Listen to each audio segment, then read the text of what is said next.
acquired COVID, whatever the right way to say that is. I don't know that it was Tuesday. There are other events, obviously, that have happened over the course of the last week as well.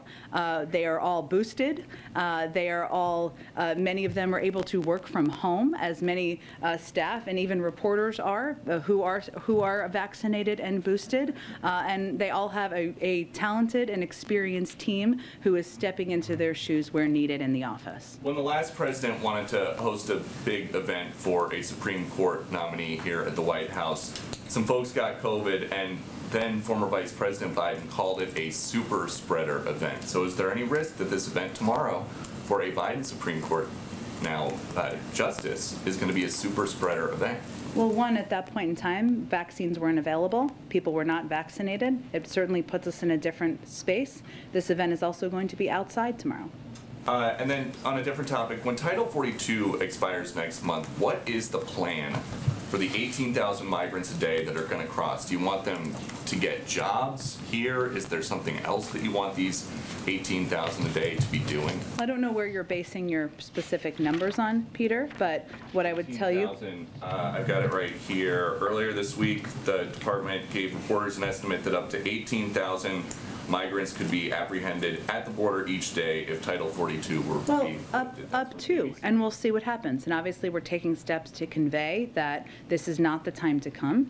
Individuals who come to the border, this is what would happen. CBP and ICE would work together to ensure that anyone who enters the country without authorization is put into immigration proceedings as quickly as possible. CBP has been working with ICE to ensure individuals awaiting processing in the interior of the country would be monitored under the Alternatives to Detention program. We know that to date, nearly 80% of non-citizens waiting in the interior under prosecutorial discretion have either received a notice to appear or are still within their window to report. That is what would happen. In addition, I would note the Department of Homeland Security also put together a preparedness plan to continue addressing irregular migration that involves surging personnel and resources to the border, improving border processing, implementing mitigation measures, and working with other countries in the hemisphere to manage migration. Those are all steps that they're working to do in order to implement when we get to that point in time. And the last one on this, now that the Texas governor is saying that he's going to start busing border crossers to Washington, D.C., when they get here, are you guys going to help them find a place to stay and something for them to do? Well, I'm not aware of what authority the governor would be doing that under. I think it's pretty clear this is a publicity stunt. His own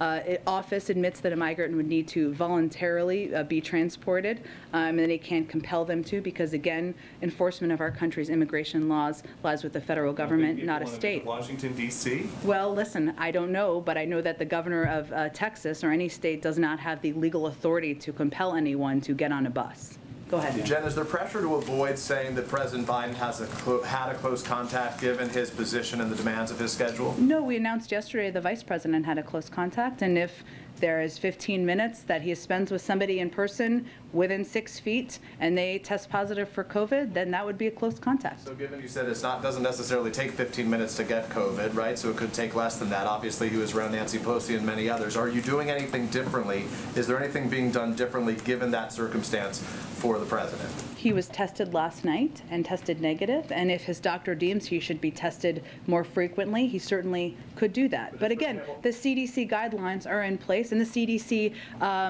specifics on what a close contact and how it's defined are in place for a reason, to give everybody clear, data-driven guidance. It is clear, but it's not always accurate, right? Because it doesn't take 15 minutes to get COVID, and this is more transmissible, this latest variant, than other variants in the past. It doesn't necessarily require that much time. For example, yesterday we were in the state dining room. The president was face-to-face with many individuals right up in their mugs for extended periods of time because he was enjoying this moment, a chance to visit with folks. So for clarity, not everybody in that room was tested in advance of arriving, correct? Correct. So some of those people who may have been further back but ultimately had, I don't know, 5 minutes, we watched for an hour literally, in the room, may not have been with him for 15 minutes but could have been in his face having not been tested for an extended period of time. Well, again, if individuals are within 6 feet of him for 15 minutes or more, that's considered a close contact. No one in there was. That I'm aware of. Jackson tested negative before her visit today, I trust. I don't have any more details on Ketanji Brown-Jackson's testing protocols. Let me ask you about the Secret Service very quickly, if I can. Does the president maintain confidence in the director of the Secret Service, James Murray? Yes. Okay. Jen? Go ahead. Let me just get some clarity. Is it your sense that Judge Jackson will ascend to the bench sooner than the end of the term? Because our understanding was that Justice Breyer was going to retire at the end of the term. I don't have any updates on that, or any changes to that, no. I want to give you a chance to respond. Jonathan Swan did an interview with Mitch McConnell this morning in which Swan asked McConnell whether if the Republicans should take the Senate in the midterm elections and another vacancy should occur while this president is still in office, whether a Republican-controlled Senate would hold a hearing on another Biden nominee. He refused to answer that question. Do you have a response to that? What do you think it says about the health of our constitutional system? Well, I think given it's a day where, with bipartisan support, we are about to have a new member of the Supreme Court, a historic and eminently qualified member of the Supreme Court, and she did get 3 Republicans supporting her. That is a good sign and something we should take a moment to celebrate. Certainly, we don't anticipate or predict. I have no prediction of an additional opening, but we would certainly expect and call for all members of the Senate to operate as professionally as the president and our team did in this case, which is ensuring that there was advice and consent, that our nominee met with 97 senators. That's obviously a great number from the other party. That is how we would conduct ourselves, and we would expect the same in response. COVID comeback on Capitol Hill as Nancy Pelosi tests positive.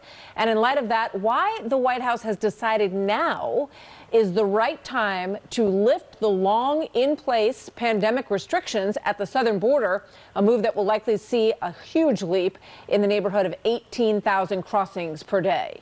We'll see what happens. And obviously, we're taking steps to convey that this is not the time to come. Individuals who come to the border, this is what would happen. CBP and ICE would work together to ensure that anyone who enters the country without authorization is put into immigration proceedings as quickly as possible. Senator John Thune is here. He is one of almost a dozen Republican and Democrat senators who have joined together to try to keep Title 42, which prevents a lot of people from crossing the border, even though you see a lot crossing anyway, it would keep that in place. But we begin with White House correspondent Jackie Heinrich. Good afternoon, Jackie. Good afternoon to you, Martha. Yeah, the White House confirmed the administration is handing out cell phones to migrants after they are released following an illegal crossing of the southern border, using those cell phones to track and check in with those migrants as they go through immigration proceedings. It's part of an alternative to detention program the administration is using. These migrants will get a check-in call, and then their voice is matched against a biometric voice print that they create during the enrollment process. 2 other options. Missing senator, one Rand Paul, who was a bit late to attend the vote, but everything else played out as expected. And for Democrats, this is a huge win. This is the biggest thing they have passed through either chamber since this year started, really, since the infrastructure bill. They wanted to do it by Easter. They wanted to do it in a bipartisan way, and they accomplished both those goals. And Shannon, excuse me, we heard reaction from the vice president after she left the floor. Here's what she said. Yes. I'm overjoyed, deeply moved. You know, there's so much about what's happening in the world now that is presenting some of the worst of this moment and human behaviors. And then we have a moment like this that I think reminds us that there is still so much yet to accomplish and that we can accomplish, including a day like today that is so historic and so important for so many reasons, and I do believe is a very important statement about who we are as a nation, that we have just made a decision to put this extraordinary jurist on the highest court of our land. It's a good statement about who we are. Thank you. Thank you. I imagine, Shannon, that's a bit of a preview of what we'll hear from the vice president tomorrow, President Biden, Judge Jackson, who will all be at the White House as they continue to celebrate this historic moment. Yeah, and this is obviously an enormous moment for any president, particularly though President Biden, who was on the Judiciary Committee for 3 decades, who has overseen a number of Supreme Court nominations and confirmations, and now getting his moment to put his stamp on the court. We do not expect to hear from the president today about this, but the White House has indicated they're going to hold an event tomorrow in the Rose Garden marking this occasion. You know, if you think back 2 months ago to what Democrats were saying at the time, this was supposed to be a moment when Democrats could really remind their base this is why you put us in office. This is why you elected a Democrat to the White House. This is why you have Democrats in control of the Senate for a moment like this. And of course, we are getting months away from those midterm elections. Democrats hope to use this again as a moment to remind voters of that once again and the priority, and particularly Democratic strategists say among black voters and black female voters, to try and juice a little enthusiasm among that group, which, if you look at polling numbers, has really dropped off in the past few months. You know, I will note, though, Hallie, this all comes as we're seeing a bit of a COVID outbreak in Washington, and including at the White House and in the president's inner circle. The White House appears to be going on as business as usual. They are going to have this event on Friday. It will be outdoors. There is continues to be testing about people around the president. But, you know, if I know you and I are old enough to remember the last time we had a Supreme Court Rose Garden event that turned into a COVID super spreader moment. So that's also sort of an underlying issue that the White House administration is having to grapple with at this moment.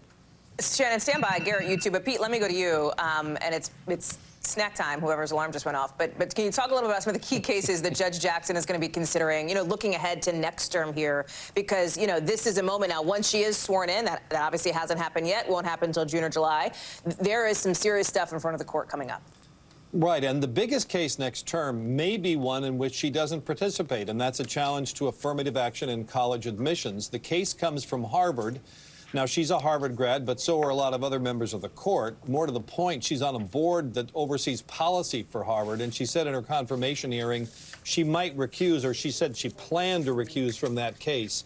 There's a second case involving an issue that the Supreme Court has ducked for years, and that is, do religiously oriented businesses have a religious right, to disregard laws in their states against discriminating on the basis of sexual orientation? There'll be cases on congressional redistricting and voting rights. There's a case involving Andy Warhol paintings that once again asked the Supreme Court to look at how transformative a work of art has to be before it doesn't violate a copyright. So those are just some of the cases that'll come up. Now, she will have an advantage. She'll have the whole summer to prepare for these cases, and that's something that the other justices that are on the court didn't have. So many of the most recent arrivals at the court came after a summer of confirmation hearings and then their appointment to the court, and they had to sort of catch up in a hurry. She'll have basically all of July, August, and September to get ready for the first Monday in October. And Pete, I notice you are careful to call her still judge and not justice, because she is not a justice just yet. She's not yet. She won't be tomorrow, even if the event at the White House turns out to be one where she takes the constitutional oath. That's 2/3 of the way to the finish line. But she still has to take the judicial oath, and that can't be administered until there's a vacancy on the court, and that won't happen until Stephen Breyer steps down at the end of this term. Now, this is an unusual overlap of several months between the time she's actually confirmed and the president signs her commission and when she gets the Mickey Mouse ears and can actually step onto the Supreme Court as a full justice. There have been these little overlaps in the past. There have been 5 of them, according to the Supreme Court Historical Society, but they've only been a matter of days. The longest one was 14 days in 1969, when Warren Burger took over for Earl Warren as the Chief Justice. So this is another way that Ketanji Brown Jackson is making history here. Garrett, can I go back to you for a second? And this is just a bit of minutia, I guess, but can you help us close the loop on what happened to Rand Paul? Why we were waiting around for like a fairly long time to see him vote and close this out? I have only part of the answer to that, and that is that he was not present on Capitol Hill when the vote was called. Now, it's not unusual for votes to go much longer than advertised. Most Senate votes are technically supposed to be 15 minutes. Sometimes they last for hours, but in many cases, that's because votes can be added at the last minute. It's not always clear when they'll be scheduled. This is a case where we, the senators, anyone who paid close enough attention to want to know, knew that this vote would be happening at 1:45 today, and it was well after 2 when Rand Paul's car pulled up outside what we call the carriage entrance off the Senate floor to deposit him ever so briefly to vote in what appeared to be his street clothes, and then he was off again. So far, his office is not responding to emails, texts, or visits from our friendly producers to see where he was or what he was doing when he was expected on the Senate floor. They are the friendliest producers. I can attest to that. And I should say, and this, I'm going to blow up your spot because you've been on camera for this, but our colleague Leanne Caldwell, who was, I think, in the room, was saying that apparently because Rand Paul was not wearing a tie, he couldn't actually enter the chamber. Same with Lindsey Graham. They had to vote from the cloakroom. You see that from time to time, especially on fly-out days like this one, where lawmakers might be going directly from the last vote of the day to their airplanes back home. Not terribly unusual, not exactly the decorum you would expect to see on a Supreme Court vote. Garrett and Shannon and Pete, thank you so much for your reporting here on this important afternoon. Kimberly, let me go to you, and let me start here because I don't want to lose this thread, right? The sweeping significance of this moment, of Ketanji Brown Jackson being confirmed to the Supreme Court. It is a monumentous moment. We have had a history where 108 white men have ascended to this court before her, sort of creating, I think, in many people's minds, the idea of what a Supreme Court justice is supposed to look like. And so I think in this 3 months that she has before she actually comes to the bench, it's a wonderful opportunity for her to prepare and also to enjoy this moment, this making of history, this taking a small step to make this court a little more representative to the country as a whole, introducing herself to the American people so that they can enjoy and be proud of this moment too. When I went to law school, there was no black justice for me to look up to. There was no woman of color at all. Sonia Sotomayor ascended to the bench after I had already been a practicing lawyer, left the law, and was a journalist. So for so many other people in this generation who look up to people, who want to see themselves represented in order for themselves to know what they can be, this is an important moment. And so I hope that these 3 months extends that time and gives everyone a chance to do a victory lap, not just soon to be Justice Jackson, but all of the Americans, according to polling, who support her. There are a lot of them. This is a great moment. And, you know, and not lost either about the significance of Vice President Harris presiding over the vote, too. 100%, 100%. These are spaces that Black women have not been able to occupy, and now they do. Let me talk to you about this sort of political backdrop to this, right? Because it was a technically bipartisan vote. It was 53 to 47, right? 3 Republicans joining Democrats. What it was not was overwhelmingly bipartisan. There was never any expectation that it would be, right? But it continues the trend that we're seeing, Kimberly, of these mostly partisan confirmations. You look at previous presidencies where nominees got widespread support. Does it feel to you like those days are long gone? Unfortunately, yes. The Supreme Court has been politically weaponized in a way in recent years that it's really hard to see how you can fall back to where it used to be when an Antonin Scalia, someone who was decidedly conservative, a founder of the Federalist Society, could get confirmed unanimously. Even Sonia Sotomayor, who spoke this week about the racism she's felt throughout her career, still got a somewhat lopsided vote. Now everything is divided down party lines. You saw Republicans talking about how qualified Ketanji Brown Jackson is, but still, sorry, can't vote for her. That's just really sad for Americans. The job of the Senate is supposed to be to advise and consent. And if the nominee is qualified, then that should be the end of the story. But here it's not. The politics are involved. I'm not sure what it takes to fix that broken system. I think the politics of the Senate are spilling over into the politics of the court, which is also unfortunate. So I hope for a solution to turn it around, because it's bad for our country, bad for democracy. You make an interesting point that we are seeing an erosion of public trust in the institution of the Supreme Court itself, you know, with it just this past fall hitting an all-time low in some Gallup polling. Kimberly Atkins-Storr, thank you so much. It's great to see you. Appreciate you being on. We got a lot more coming up this hour, including an exclusive interview with one member of our extended team, with Vladimir Putin's spokesperson, making an rather interesting admission about Russian losses to our partners at Sky. We're live in Ukraine with that. Plus, later, how Congress is moving to punish Russia today. We're talking with a Democrat on the Senate Foreign Relations Committee.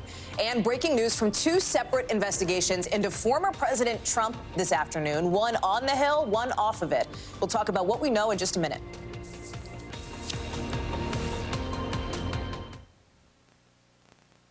Like I do, or if everyday aches and pains slow you down. Soldiers are not doing well and the Ukrainian military is doing very well, then he'll be ready to sit down. He will then go to the negotiating table. And at that point, the Ukrainian proposals will be relevant. Ambassador William Taylor, thank you very much for your expertise in sharing it. So there was this historic moment on Capitol Hill. It was just moments ago. Judge Ketanji Brown Jackson was confirmed by the Senate to serve on the Supreme Court. She will be the first black woman to ever sit on that bench. And New York's Attorney General took a formal step today to hold former President Donald Trump in contempt of court. We've got details on that ahead.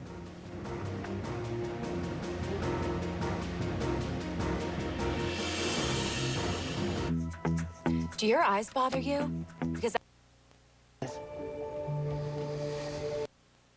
Taiwan, so is that message a deterrent or not? Well, we have sanctioned China in the past, as you know, for human rights abuses, and we have sanctioned a range of countries, certainly around the world. I would say sanctions have a range of purposes, including putting consequences in place, and where we are as it relates to the war in Ukraine is also making it much more difficult for President Putin to fund this war, and that is a huge priority to us. I don't have any predictions about future sanctions. I would leave that at the comments of the Treasury Secretary. Given how intertwined our economies are, could we really do sanctions on China like we are? That is an assessment that the Department of Treasury would have to make, but I don't have a prediction beyond what the Secretary of Treasury said. Go ahead. Thanks, Jen.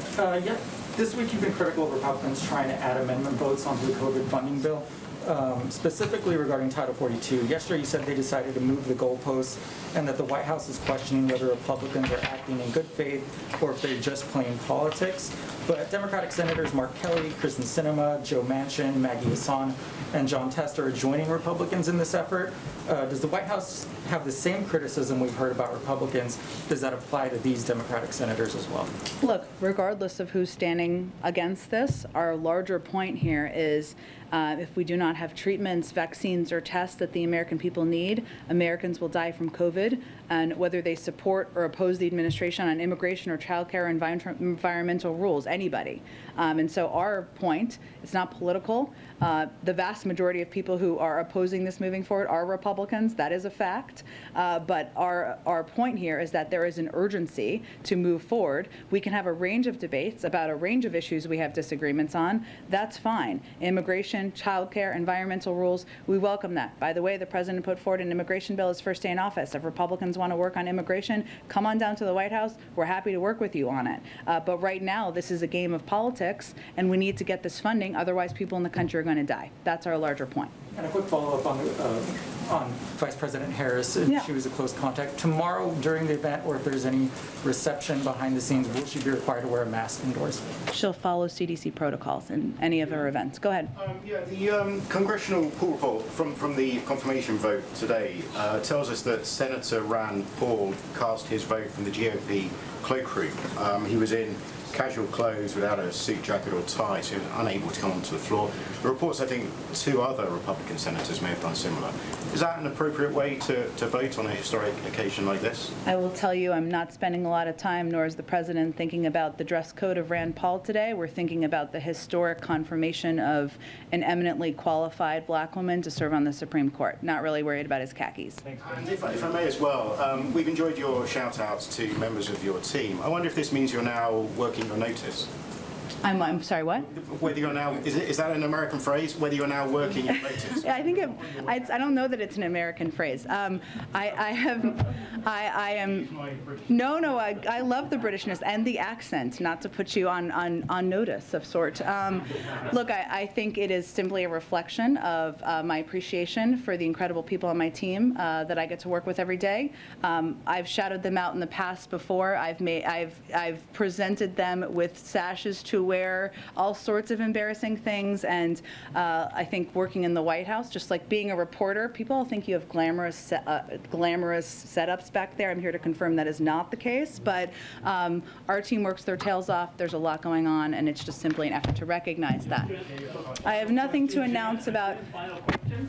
Yeah. Yes. What is this administration response to Israel for their role as mediator in this Russia-Ukraine crisis? And I have a follow-up question. Okay. Well, we certainly support the efforts of a range of leaders who are hoping to play a diplomatic role here. And there are a number of leaders around the world who have also had engagements with Russians and engagements with the Ukrainians, and we just ask that they all engage closely with Ukrainians as well. Okay. To help Europe develop energy independence from Russia, will the Biden administration drop its opposition to the EU East Med pipeline being developed by Israel, Cyprus, and Greece? Look, I think there's going to be decisions made by European leaders about how to reduce their any level of dependence they have on Russian oil. You've seen a number of leaders this week announce their intention to ban oil imports from Russia, but I would remind you that pipelines are a means of moving oil. It's not a means of production, but I point you to the European leaders to speak to that.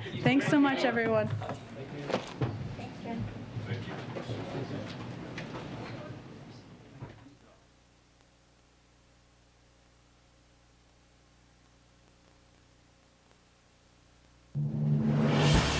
At least 6 presidents recorded conversations while in office. Hear many of those conversations on C-SPAN's new podcast, Presidential Recordings. Season 1 focuses on the presidency of Lyndon Johnson. You'll hear about the 1964 Civil Rights Act, the 1964 presidential campaign, the Gulf of Tonkin incident, the March on Selma, and the war in Vietnam. Not everyone knew they were being recorded. Certainly, Johnson's secretaries knew because they were tasked with transcribing many of those conversations.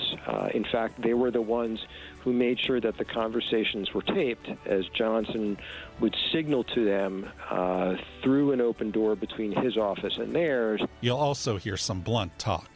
Jim? Yes, sir. I want a report of the number of people that signed to Kennedy the day he died, the number signed to me now, and if mine are not less, I want them less right quick. Yes, sir. And if I can't ever go to the bathroom, I won't go. I promise you I won't go anywhere. I'll just stay right behind these black gates. Presidential Recordings. Find it on the C-SPAN Now mobile app or wherever you get your podcasts.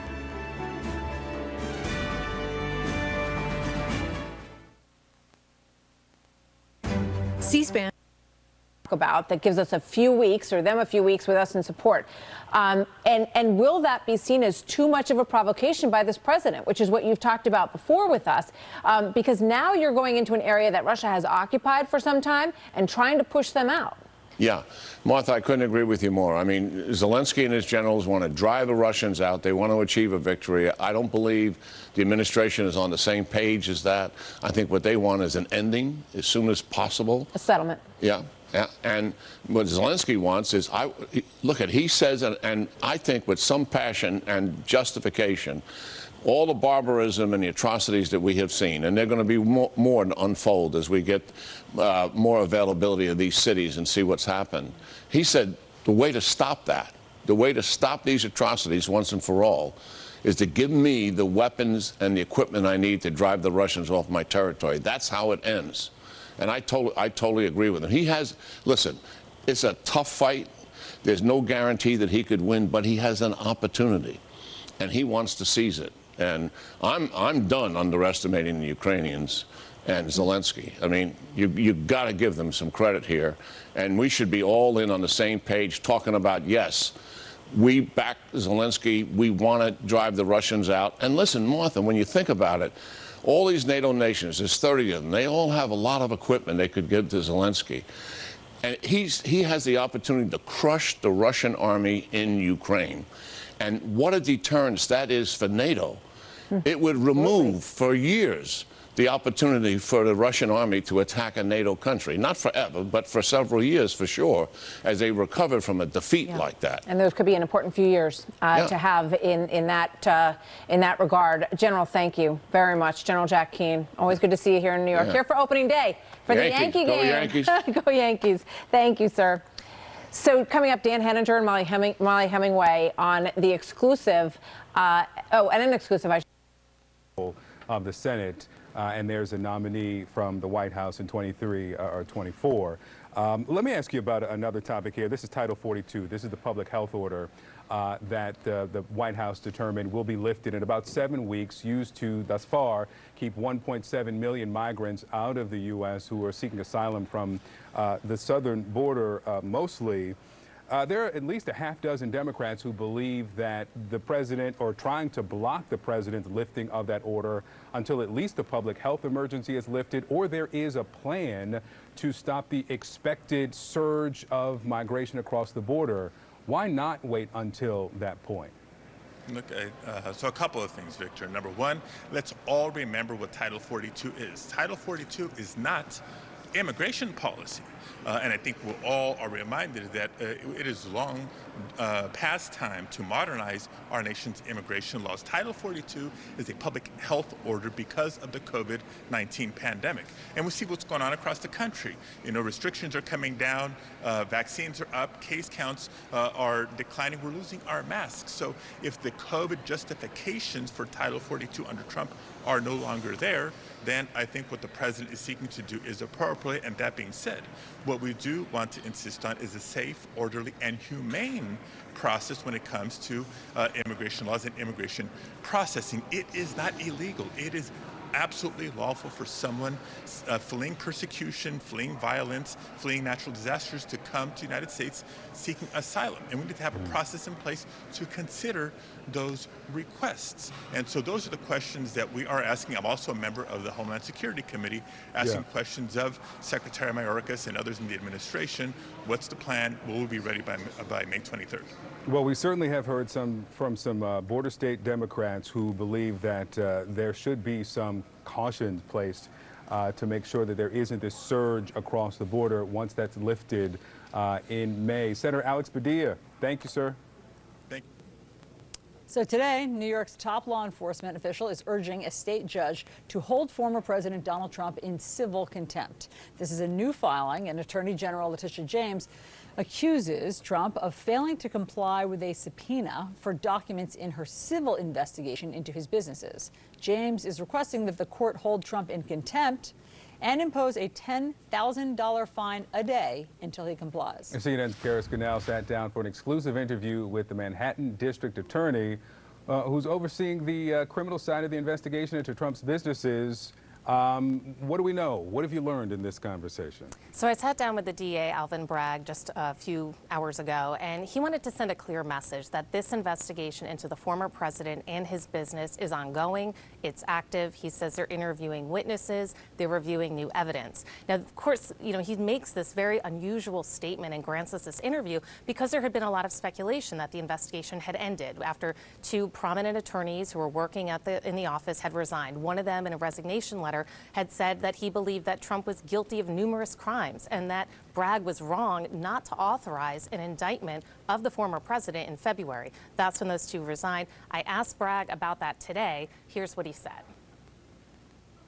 It happens that you know, prosecutors can disagree on next steps, and like I said, I'm not going to presume to speak for anyone else, but for me, I thought there were more avenues, more work to be done, more things that we could follow up on, and that's what our team that's in place is doing each and every day. I just want to get your reaction to a couple of things that Pomerantz said in his resignation letter. He said the team that has been investigating Mr. Trump harbors no doubt about whether he committed crimes. He did. Do you agree with that statement? I'm not going to get into sort of a line item. You know, his letter speaks for itself. What I can say is that, you know, that's his opinion. You know, as the district attorney for Manhattan, as the one who's got to make the charging decision, you know, I've decided to look at additional avenues, and I'm doing that, you know, side by side with a team of career prosecutors, folks who've been steeped in state law practice, people who've worked in the Manhattan District Attorney's office, in some cases for decades. Do you think that you can get new evidence that would make you comfortable to bring charges? Well, we are every day following up on new evidence that we've secured. And I mean, investigations are not linear, right? So we are following the leads in front of us, and that's what we're doing. We're doing that right now, and that's what we're saying in our statement today. The investigation is very much, you know, ongoing. Obviously, Mr. Pomerantz, you know, has his opinion about how, you know, the investigation should unfold or could unfold. This is what we're actively doing each and every day in this building. So you're still interviewing witnesses?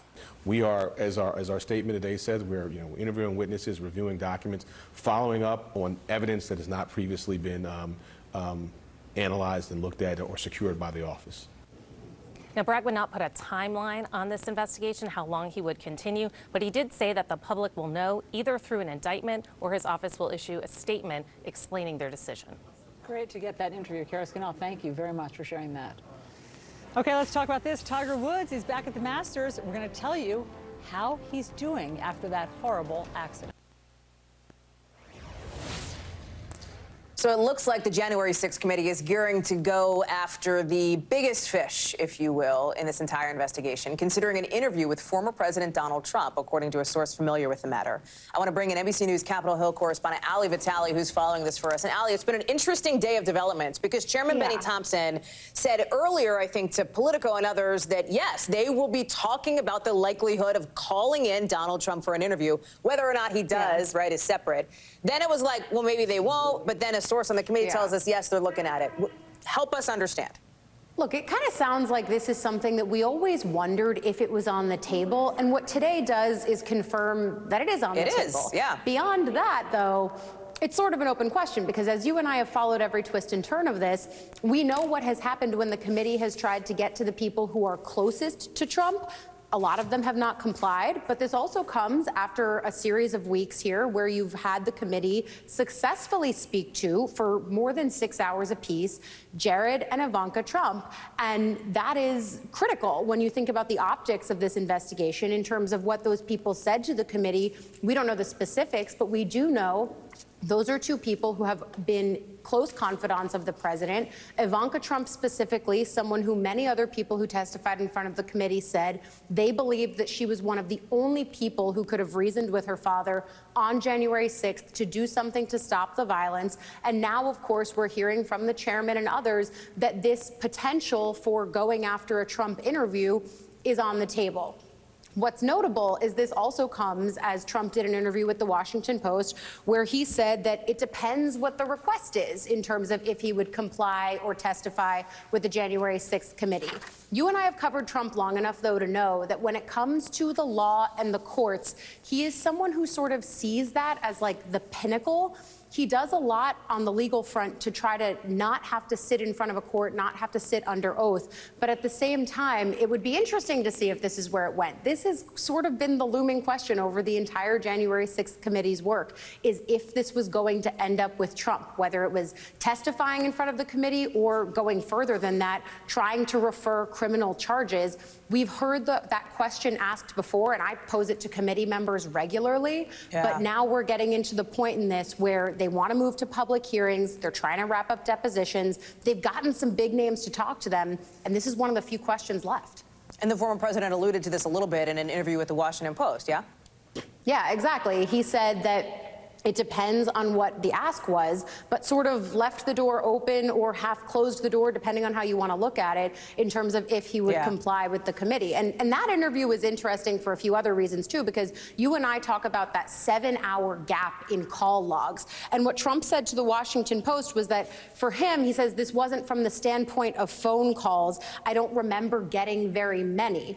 Of course, we know that he was having phone conversations. The committee has testimonies to that effect as well. And it's the other question here that remains a loose thread, which is some of those lawmakers on the Republican side who we know spoke with the president on that day, are they going to do more than just ask them to come in? Are they going to subpoena them? And that's something they're going to have to answer soon, too.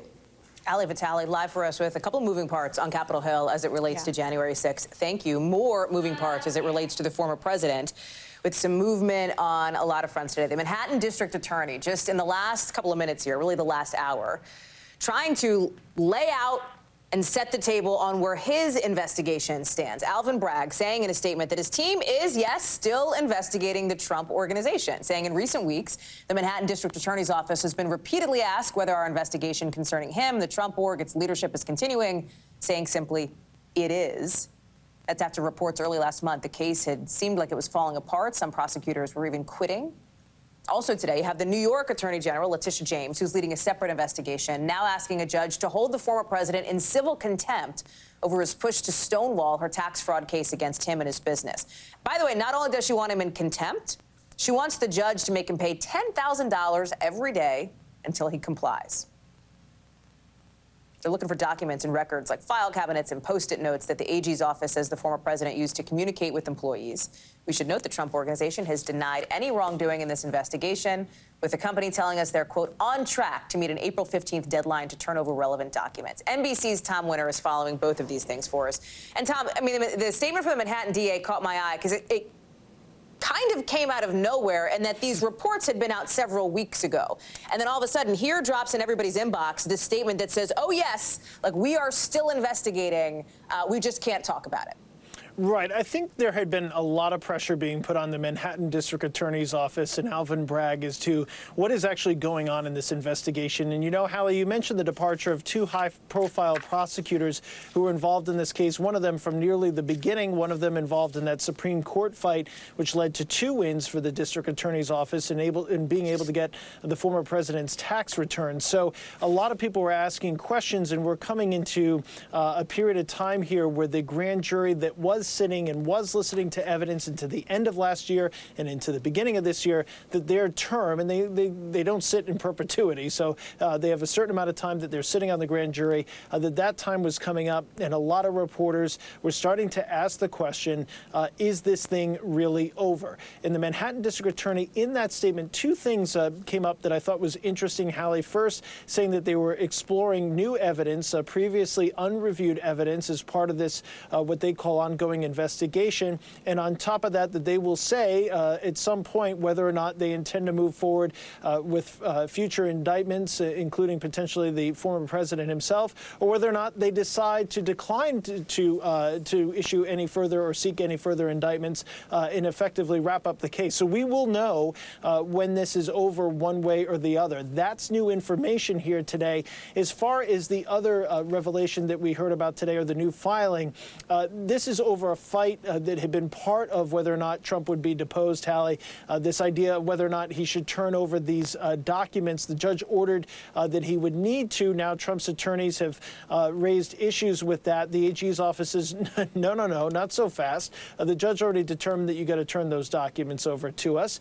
They gave you a time to do it. You haven't done it. Now you say that those documents would probably be with the company and not with the former president. And by the way, you haven't detailed to us exactly what type of searching you've done to make sure that those statements are accurate. And obviously the Trump organization saying, look, we look for them, we don't have them. And by the way, we've got some issues with the request in the first place. All this will be determined by a judge. Obviously, $10,000 a day is pretty steep for anybody. As far as potential fine, my guess is this will all be resolved before money exchanges hands. But the AG's office not letting their foot off the legal throat of the president's team at this point. Tom Winter, thank you.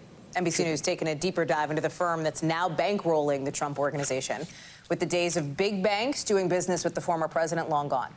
Axos Financial is a kind of obscure internet-only bank, not really known for its deals with multi-million-dollar companies. You'll remember bigger banks like Deutsche, Signature cut ties with the Trump organization early last year after the January 6th insurrection. So apparently the Trump org has turned to Axos, and our new reporting goes in-depth on some of that firm's business practices. Joining us now is NBC News' senior financial reporter Gretchen Morgeson, who is on the byline of that piece. Gretchen, it's great reporting. Thanks for being here to talk about it. Explain a little bit about what it is about Axos that sets it apart from like the JP Morgans or the Wells Fargos of the world. Sure, Hallie.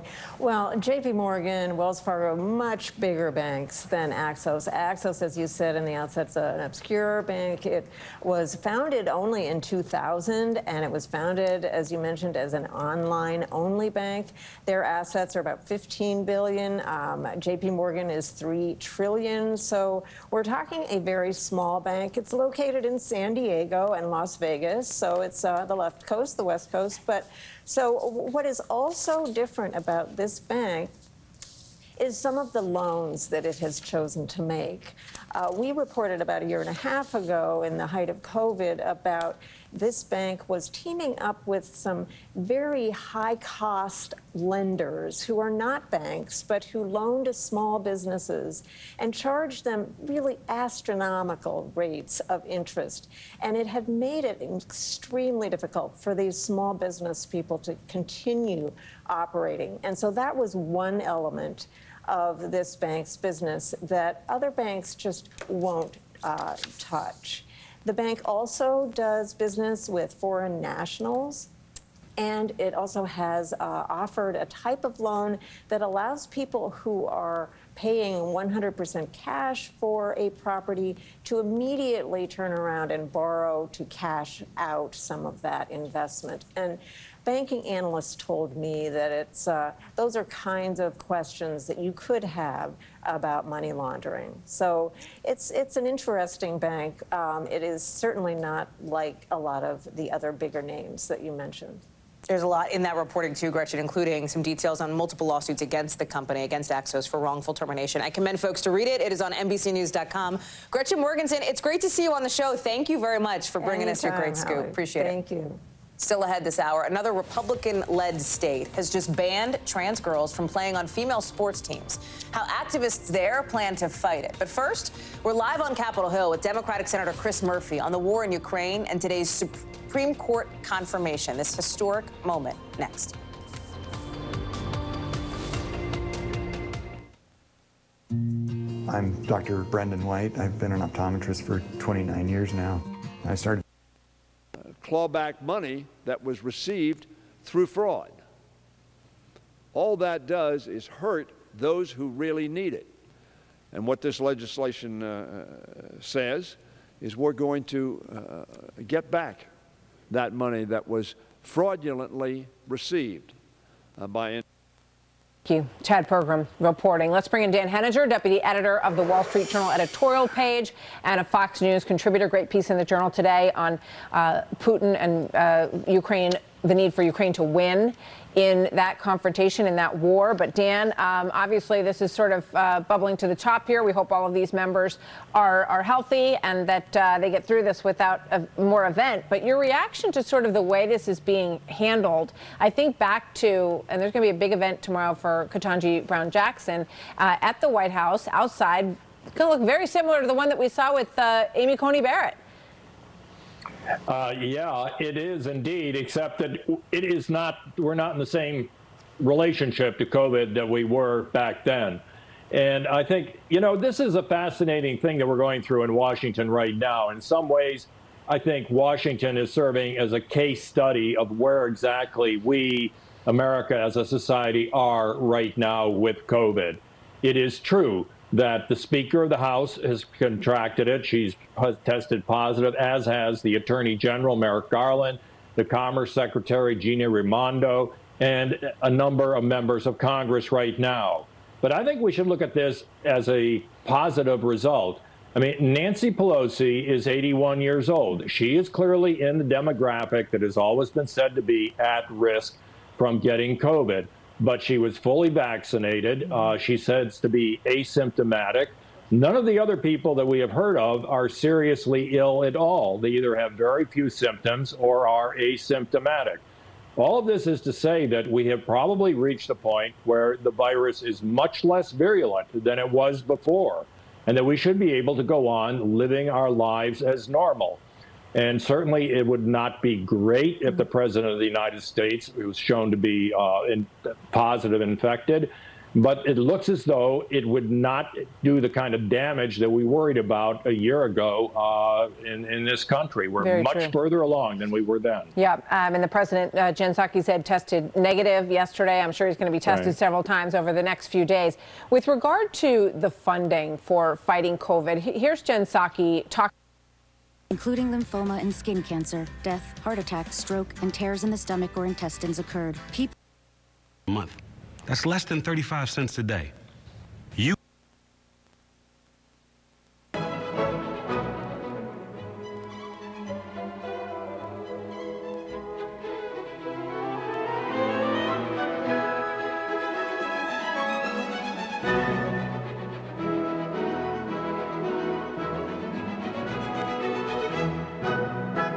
From 10 till 10, we usually have a line when we start the day at 10 o'clock. There's a line standing there. We've limited the amount we're selling right now because we don't have enough product for everybody to be to buy as much as they want. All of those products are grown and manufactured on the Flandreau Reservation, providing jobs for nearly 60 people with plans to expand the operation already underway. We take a look inside this new business endeavor in Flandreau and what it has meant for the Santee Sioux tribe in tonight's Your Money Matters at 10. Kirby Science Discovery Center at the Washington Pavilion will soon add new exhibits thanks to a recent grant. Today, the pavilion announced a $250,000 grant from the David B. Jones Foundation. The grant will fund 2 new interactive exhibits inside the museum. We are incredibly excited to bring additional dinosaur experiences to the community and to the Kirby Science Discovery Center. The Science Center has been completely reimagined and redesigned top to bottom over the last 5 years, and David B. Jones has been such a big part of that. The additions will also include new dinosaur sculptures for outside the facility.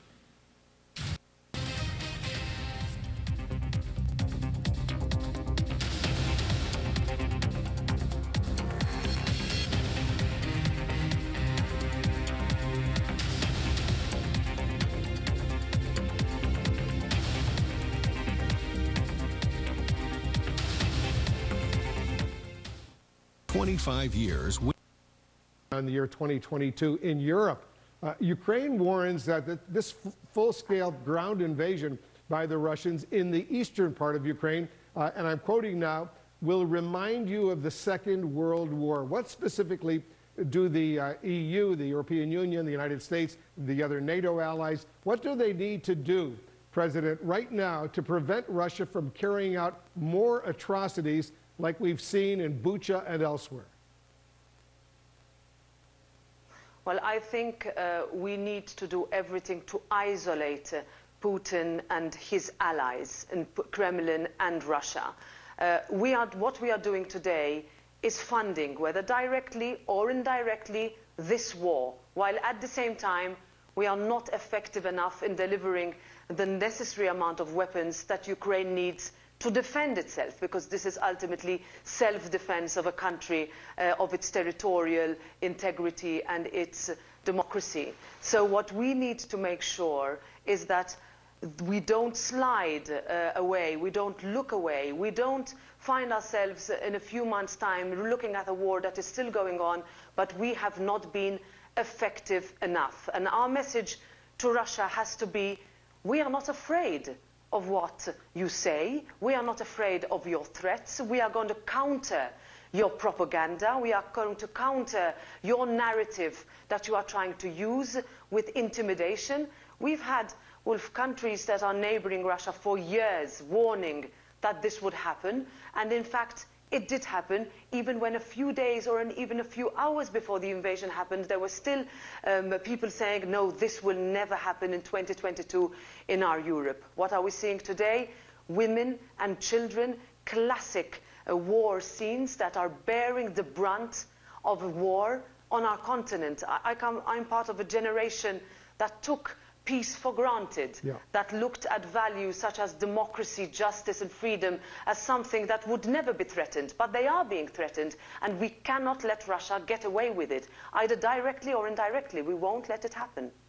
You are absolutely right, Roberta Metsola. Thank you so much for joining us, the President of the European Parliament. We will continue for sure this conversation. Appreciate all you are doing. Thank you.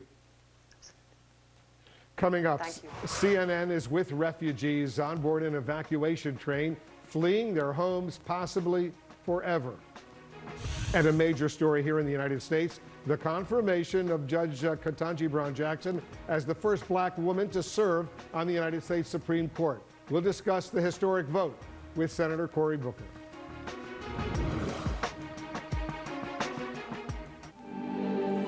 Since Susie's... Check your local listings for premier showtimes. Jeopardy's daily box scores. So we know that there's some genetic components, but usually not as strong an inheritance as, say, breast cancer. Definitely for many of them, smoking and extensive alcohol use can contribute. Is there anything that you can do preventative, or what are just some main takeaways with head and neck cancers? Yeah, preventative, the main thing, and this also works for lung cancer and many other cancers, is if you have any ability to stop smoking, use the quit lines, talk to your primary care physician. There's many treatments out there now, and some fairly well-validated treatments with coaching. That's a big one. Alcohol use, I usually recommend people try to limit to 14 drinks a week or less. It's kind of the cutoff of the risk factor that we see for development of head and neck cancer. The main theme I would say to the adults in the audience that might notice a lump on their neck or have some throat pain or notice a lump in their throat when they're swallowing is just don't ignore it. Our general rule is if you've had something for a few weeks and it's not going away in an adult, especially a lump in the neck or something like that, it's cancer until proven otherwise. It's just most infections don't smolder along that long. And if you have something that's lasting for a while, you really need to go in to see your doctor to start the workup process. And for more information on head and neck cancers, you can head over to avera.org/medical minute. And we'll be right back. The only news in prime time. Dakota News Now at 9. And good evening to see you. Thank you. I want to give you the state of play of safe banking, which is the cannabis as its crown jewel. So I'll close with this. These debates about judicial philosophy are not just academic. The charged political atmosphere around confirmations, the outsized role that unelected judges play in our national life, these are direct consequences of liberal judicial activism. They're direct results of the efforts to misuse federal courts as a progressive legislature that voters can't kick out. A republic of self-serving citizens should not spend every June watching with bated breath to see if 5 or 6 lawyers will hand down sweeping policy changes with zero basis in the written Constitution. And the solution is not to make the court even more of a super legislature like liberals want, a delegitimizing death spiral that would destroy the rule of law. There's only one solution. The Senate should only confirm justices who will follow the text of our laws and our Constitution wherever it leads, who will leave subjective policy judgments on this side of the street where they belong. That's how we lower the temperature. That's how we shore up the courts. That's how we protect the rule of law. Staff the judiciary with brilliant men and women who understand and embrace this limited role. No other road leads anywhere good for our great nation. C-SPAN. Saudi Arabia. The move raises fears those responsible for his death might not be brought to justice for a crime that drew international outrage. At least 2 people have been killed and several wounded in a shooting incident in central Tel Aviv. It happened in a downtown area with several bars and restaurants packed with customers. Tensions have been high after a series of attacks by Palestinian assailants killed 11 people just ahead of the holy Islamic month of Ramadan, which began nearly a week ago. And this is a live look at Tokyo, one of the big stories there tonight. Defense ministers from Japan and the Philippines agree to bolster security cooperation and expand joint military exercises. The decision comes amid concerns about China's increasingly aggressive military actions in the region.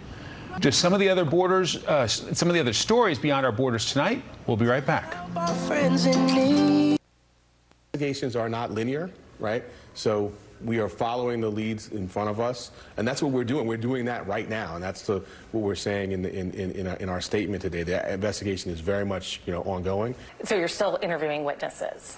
We are, as our statement today says, we're interviewing witnesses, reviewing documents, following up on evidence that has not previously been analyzed and looked at or secured by the office. Renato, what is going on here? Wow, that's a really good question, Ari. On its face, I would love to believe that because Alvin Bragg has a fantastic reputation, that, of course, that things are moving full speed ahead. What I've been hearing is the opposite, and there's been some outside indicators that things are winding down there. And I really got to tell you, I hope this statement is not disingenuous on his part, because it would be not only a disservice to the public, but I think it would be unethical for the DA to suggest that this is going forward full steam when this case is actually winding down, when witnesses are no longer being interviewed, when work is not being done by people in the office, when evidence is being returned. If that is really what is going on here, the DA should just come out and say that they're winding down their investigation. So I really hope that he's being forthright and candid here.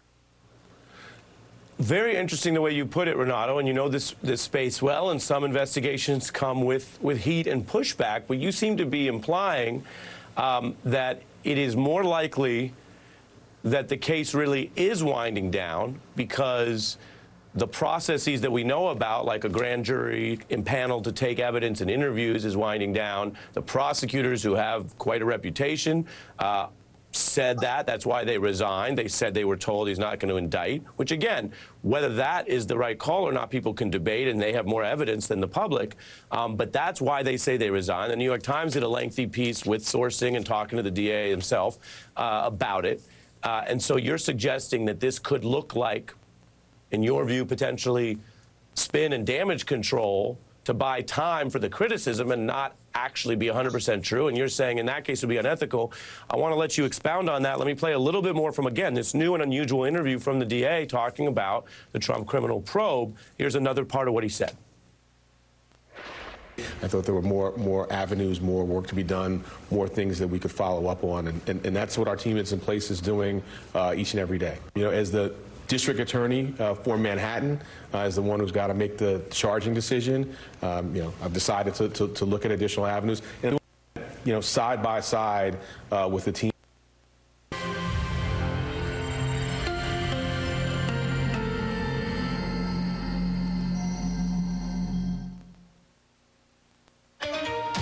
Tonight, history on the nation's highest court. Judge Ketanji Brown Jackson will officially be known as Justice Jackson, making her the first black woman on the Supreme Court. On this vote, the yeas are 53, the nays are 47, and this nomination is confirmed. A teary-eyed vice president and the standing ovation from the Democrats for the groundbreaking justice-to-be. Tonight, the pictures from inside the White House as the president fulfilled a campaign promise. Fake federal agents, the shocking deception as the FBI swarms a luxury D.C. apartment building and arrests 2 men. Were they trying to infiltrate Dr. Joe Biden's Secret Service detail? Tonight, the CBS News reporting about a possible link to Iranian and Pakistani intelligence.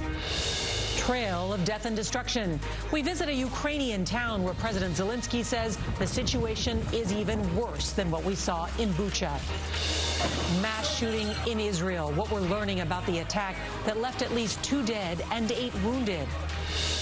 White House COVID scare. Speaker Nancy Pelosi tests positive 1 day after appearing this close to President Biden. Eye on America, COVID's toll on America's mental health among young people. And Tiger Woods' big return. The golf superstar tees it up in round 1 at the Masters. We'll tell you how he did. This is the CBS Evening News with Norah O'Donnell, reporting from the nation's capital.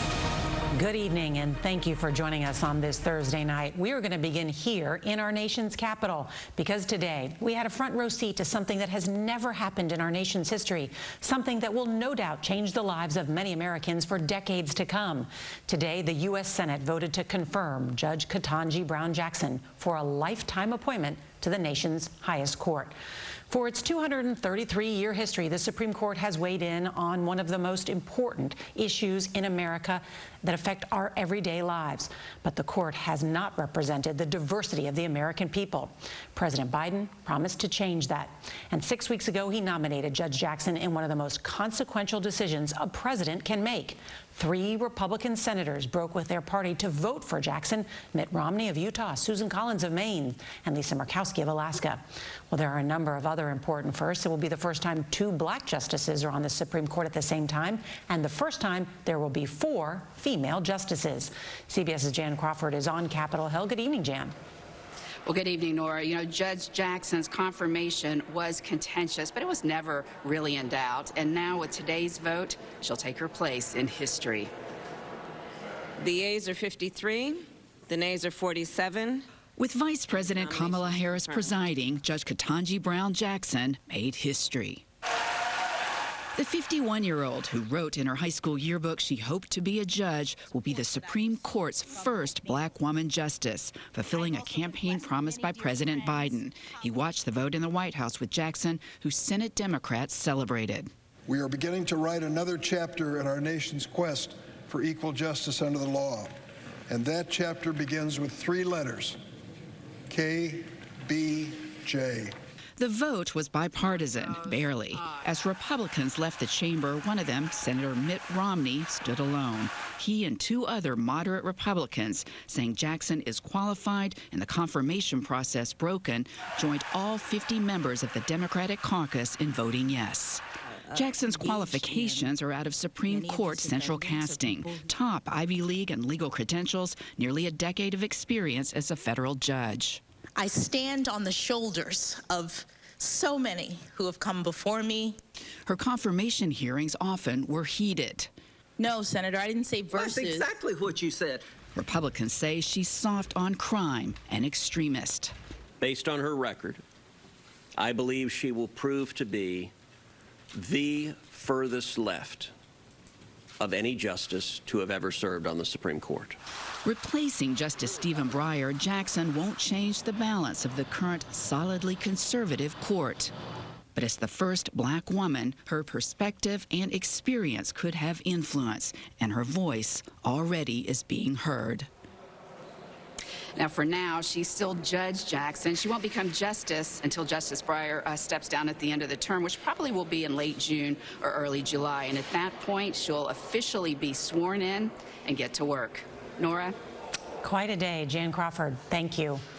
Well, now to a story that sounds like it's out of a spy novel, but it's not fiction, and it has potential national security implications. Federal authorities have charged 2 men with impersonating federal law enforcement agents and using financial favors to get close to members of the Secret Service, including the First Lady's security detail. And we've learned that authorities are investigating whether the suspects have ties to foreign intelligence. Here's CBS's Catherine Herridge. These images captured the moment both suspects were arrested. For more than 2 years, court records allege Aryan Taherzadeh and Haider Ali posed as Homeland Security agents as part of a sophisticated scheme to ingratiate themselves with members of federal law enforcement and the defense community, even offering to buy a $2,000 assault rifle for a Secret Service agent assigned to the First Lady's protective detail. While the White House spokeswoman declined to comment, I'd point you to the Secret Service. Prosecutors told a federal judge today the men are a flight risk, citing travel to Iran and possible links to Pakistani intelligence. And based on evidence recovered Wednesday by the FBI from the suspects' luxury Washington, D.C. apartments, including ballistic vests, gas masks, handheld radios, and a drone similar to those used by SWAT teams. The documents say Taherzadeh had gained access to the security system for the entire apartment complex. And one witness told investigators Taherzadeh said he had a list of every federal agent who lived there. The suspects' alleged gifts to agents included rent-free apartments, a cost of more than $40,000 each, as well as iPhones and a flat-screen TV. This is a very serious case. Tom O'Connor is a retired FBI special agent. They got a lot of money. What does that tell you? That makes these persons much more a target for being part of a foreign intelligence organization and not just a couple of yahoos that are trying to become friends with law enforcement. The Secret Service says all personnel involved in this matter are on administrative leave. Prosecutors emphasize that one of the suspects had been to Iran right before the alleged scheme started, and the government is considering bringing conspiracy charges against the men. The judge agreed to hold them pending a detention hearing on Friday, Nora. I cannot get enough details of this story. Thank you, Catherine. You're welcome. All right, today the UN General Assembly voted to suspend Russia from the organization's leading human rights body over allegations of atrocities in Ukraine. Those horrific images of civilians killed in Bucha prompted widespread outrage. But tonight, Ukraine's President Zelenskyy said the situation in a neighboring town is even worse. CBS's Holly Williams traveled to that town today. The Russians have left the shattered town of Borodyanka. Now Ukrainians are picking through the rubble and counting their losses. Investigators say they found 26 bodies today. Vadim Shanchenko is looking for the remains of his friend Vladimir, who was at home inside this apartment building when it was hit by Russian airstrikes. Vadim told us the Russian soldiers wouldn't let him search. You think Volodymyr's body is buried here? Yes, I wait and maybe I can see him. You can see his body? Yes, his body. The Russians also blew up this bridge as they retreated, locals told us. The Ukrainians, as usual, are keeping calm and carrying on. In the nearby village of Cmgus, they told us the Russian soldiers looted everything from clothing and silverware to refrigerators and washing machines. The head of the village, Mykola Oleksienko, showed us their clinic.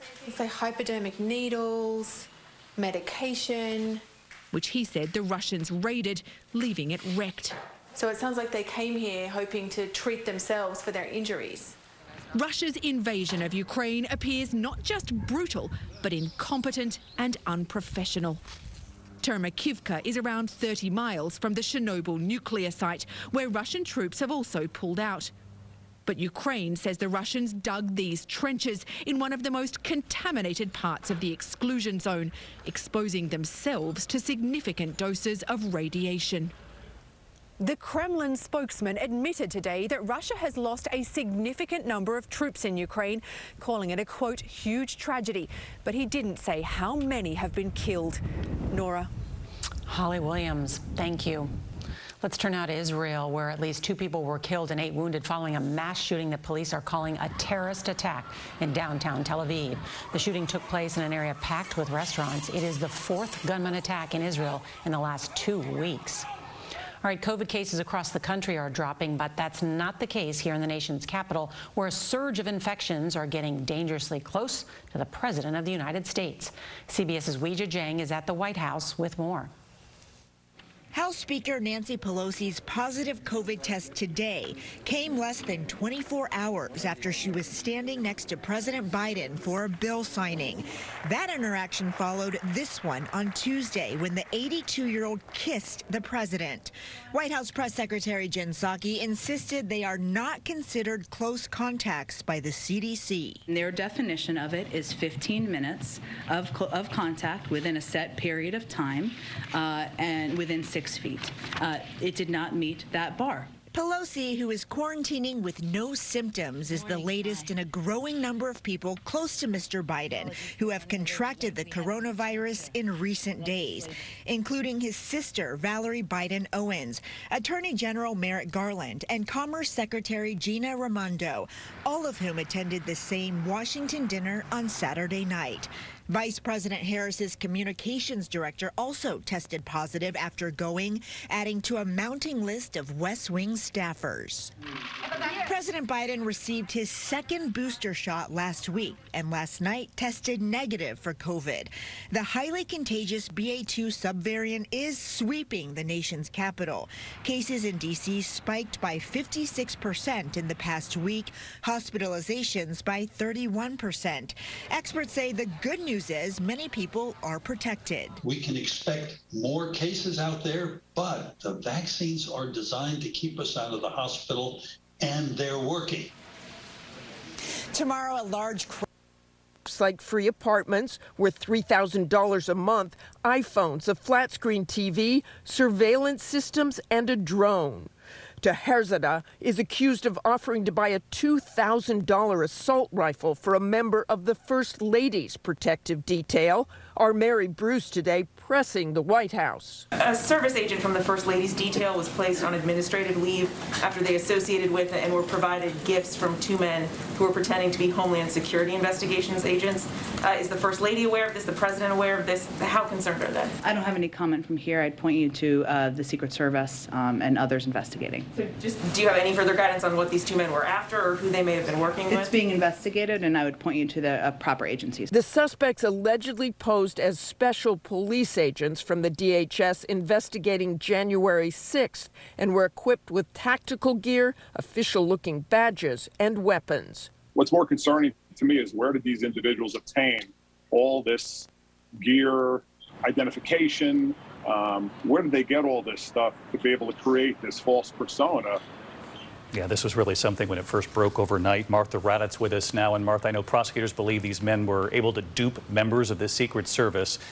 What do we know about these suspects, their funding, their motive?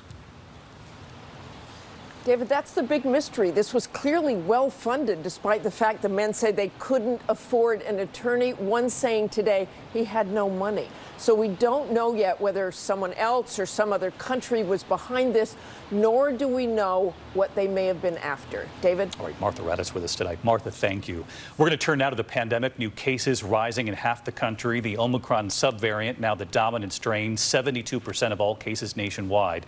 And tonight, House Speaker Nancy Pelosi has tested positive for the virus.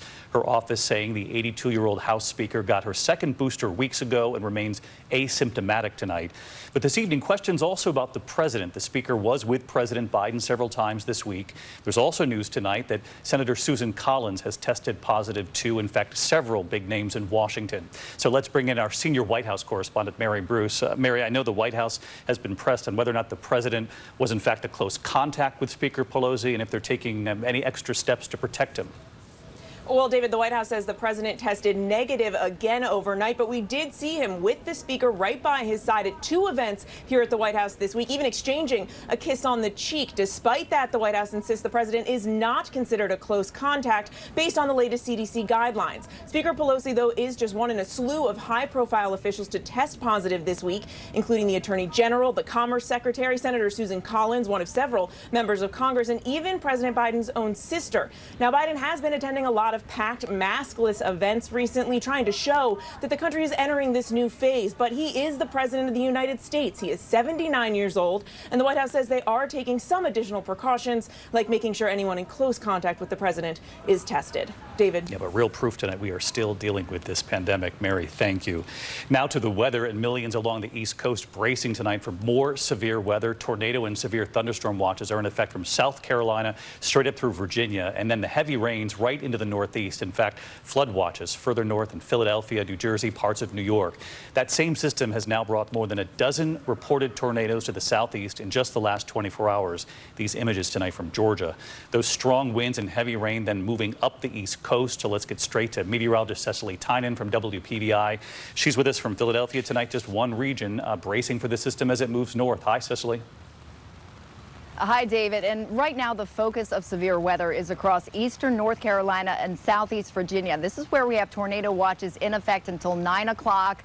Tornadoes possible, also widespread damaging winds, even large hail. For the northeast, the torrential rain is the problem tonight. Please do not drive through any flooded roads. We have flood watches from Philadelphia through North Jersey, through upstate New York. Now, that heavy rain should be pushing out of Philadelphia into New York City around 11 o'clock tonight, after midnight through upstate New York, and tomorrow we have some nice clearing. That's great news for the Phillies home opener. And heading into next week, looking ahead, we have a dry and warm weather pattern for the Northeast. Finally, David. Finally, indeed, and we know who you're rooting for in the Philly home opener. Cecily Tynan with us again tonight. Cecily, thank you.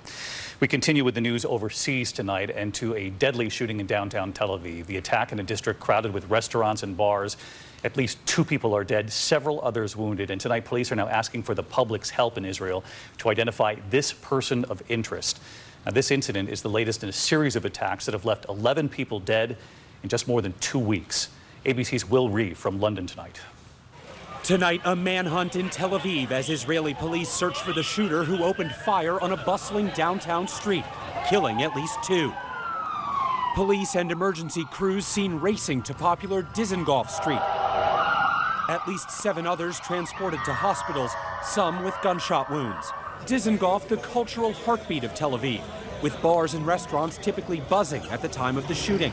Tonight, police 7114. One victim receiving help after the shooting amid broken glass and scattered chairs. World champion Braves begin defense of their title by hosting Cincinnati this evening at Truist Park. Play ball. That's tonight's live look outside the Beltway from Special Report. Behavior, the answer is no. Nothing matters except pushing the country towards a more unequal distribution of income, pushing our economic policy to the right. Wow. Yeah. Well, and as you say, it's a really distinct contrast to people who have some set of beliefs, whatever they may be, but in a way it makes it all the more dangerous because of who he's dealing with and what he's willing to do. Paul Krugman, as always, good to hear from you, sir. Thank you. Thank you. Appreciate it. Coming up, we will turn to President Obama and why he's warning about misinformation across the country. Stay with us. Diabetes. It isn't for. That could mean more aggressive use of TIF financing for developers at lower level housing, also tax increment financing, tiny home developments, making sure our building codes and policies are adaptable to new types of development. So we issued a record number of permits last year for multifamily and single family. We're trying to keep up with this market, but it's been a challenge, and we're going to keep innovating, doing all we can to keep up with this demand for housing in Sioux Falls right now. Mayor Paul Tenhaken running for re-election here in the city of Sioux Falls. Mr. Mayor, thank you for the time. Thank you, Brian. We also sat down with the other candidates running for mayor. They are Tanisa Islam and David Zakaitis. You can watch those interviews at DakotaNewsNow.com, and we'll be right back. Ask your dermatologist about car crash 14 months ago almost cost him his leg. It's absolutely amazing that he can even walk the golf course, much less be a competitor in this tournament.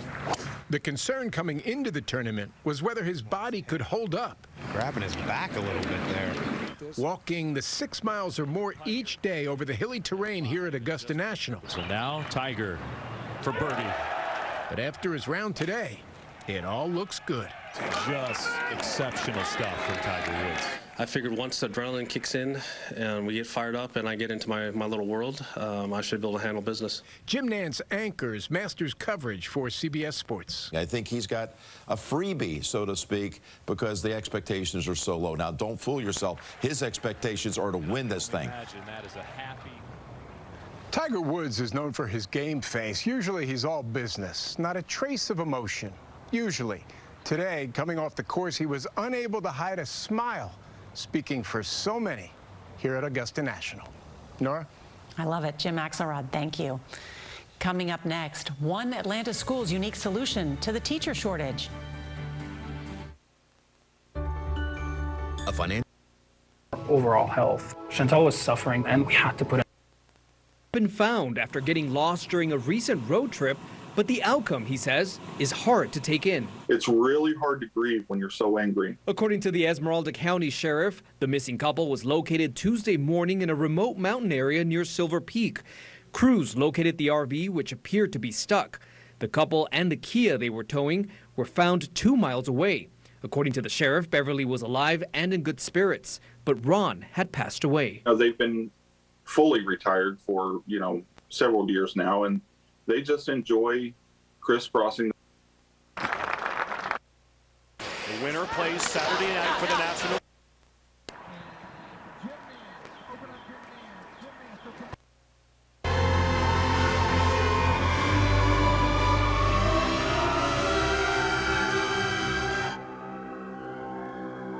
Introducing the all-new Infiniti QX60.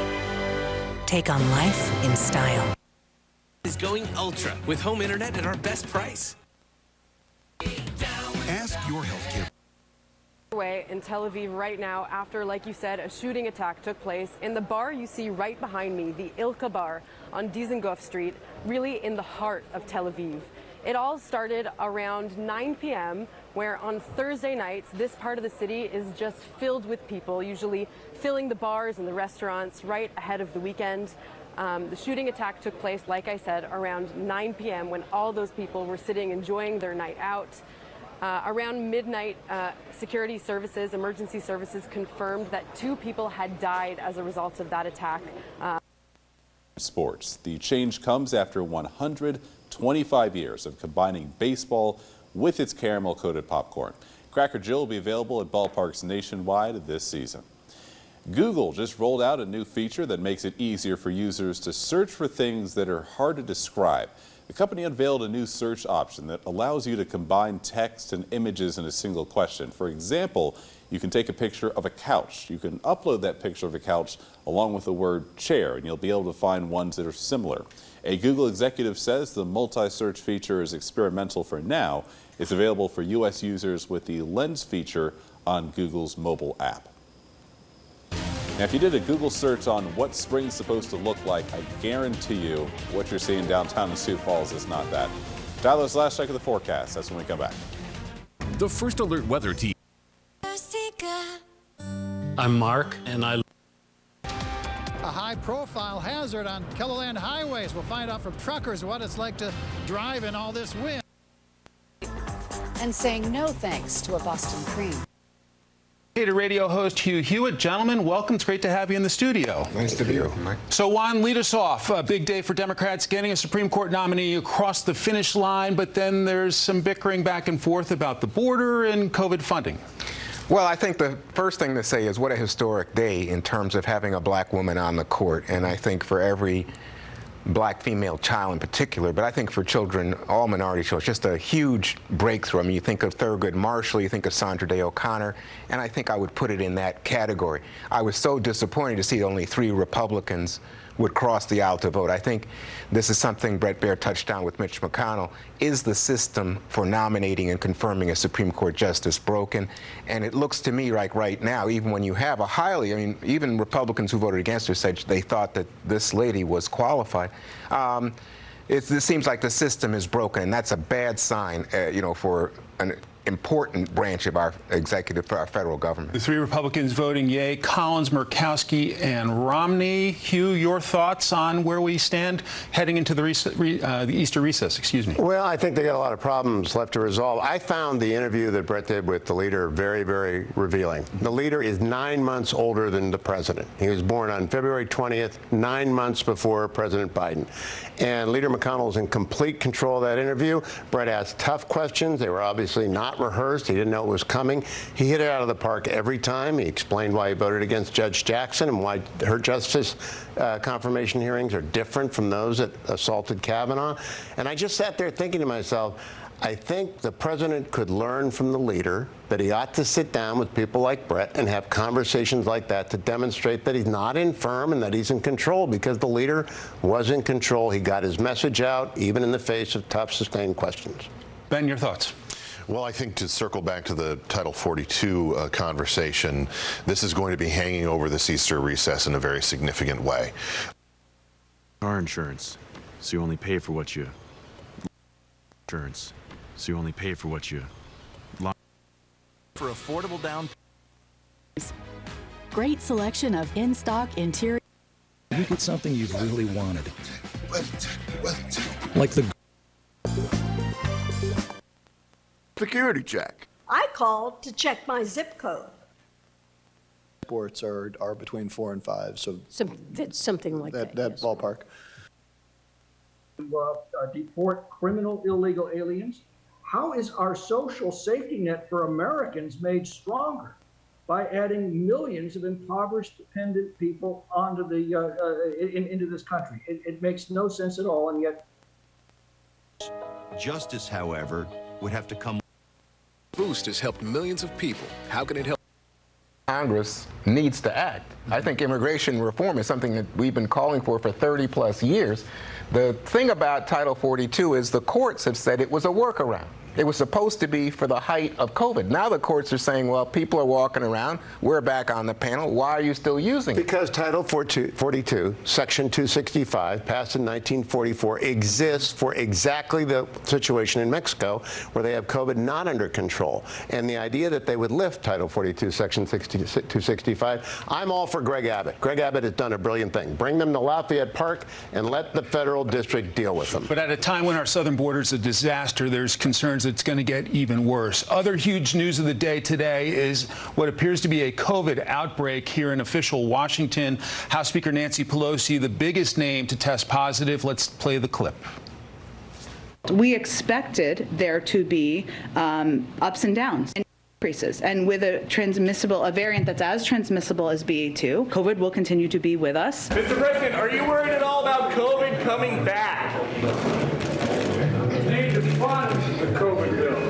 Need to fund it because we've got to be prepared for anything and everything. Are you worried about BA2? So a lot of concern about COVID. The president's obviously an older gentleman. There was video of him getting a kiss on the cheek from House Speaker Nancy Pelosi. I'm not saying it's transmissible that way. I don't know. But your thoughts on COVID here in Washington? Not okay. Is it? Turned up at the former president's Florida home. Mar-a-Lago, our senior legal affairs correspondent, Paula Reed is joining us right now. Paula, what are you learning? Well, Wolf, the Justice Department has begun investigating the handling of 15 boxes of White House records, including classified information taken to Mar-a-Lago after Trump left office. Now, the FBI and Justice Department prosecutors routinely conduct a review when classified materials are found to have been handled or stored in a way that doesn't meet government requirements.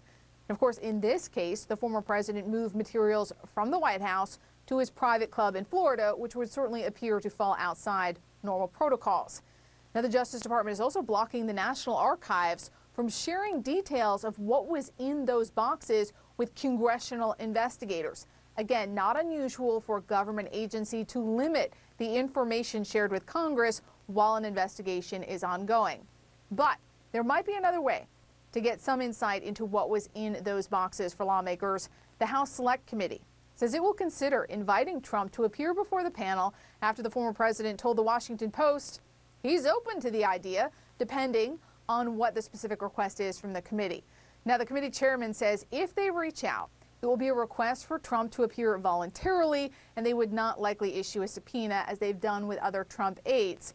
But Wolf, I'll note, despite his apparent willingness to answer questions, Trump has repeatedly invoked executive privilege to block the committee from obtaining Trump White House documents. So we'll see. Well, his daughter and his son-in-law appeared voluntarily before the committee. We'll see if he decides to appear voluntarily before the committee. Paula Reed, thank you very much for that report.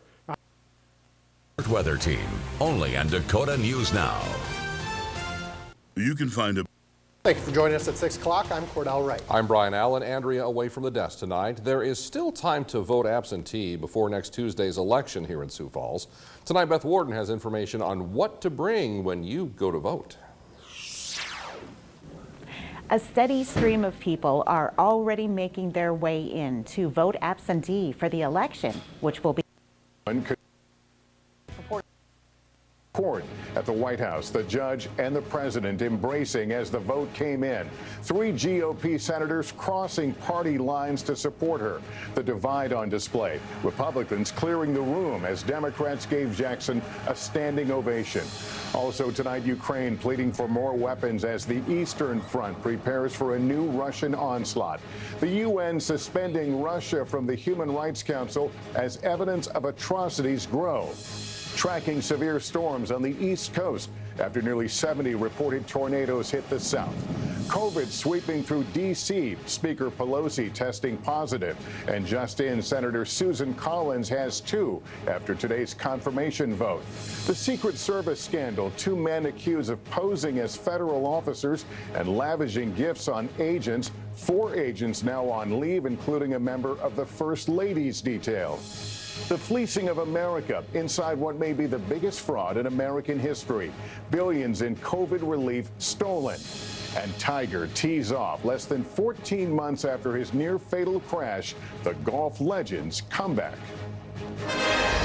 This is NBC Nightly News with Lester Holt. Good evening, everyone. The lines of history and the chorus of this nation's racial legacy intersected at the United States Capitol today. There we saw the first black woman vice president, Kamala Harris, presiding over the official Senate confirmation vote of Ketanji Brown Jackson to become the country's first black woman Supreme Court justice. On a 53-47 vote, with all Democrats and 3 Republicans voting aye, Jackson is now set to replace retiring Justice Stephen Breyer later this year. Her confirmation celebrated at the White House with a hug between Jackson and President Biden, captured in this photo after the two watched the vote take place together. A full-circle moment for the president, who vowed as a candidate to nominate a black woman to the court, and a moment also nearly upstaged by a curious delay. Peter Alexander reports. A shared embrace today punctuating an enduring moment. President Biden in the White House with Judge Ketanji Brown Jackson, celebrating the Senate vote securing her historic place as the first black woman on the Supreme Court. This nomination is confirmed.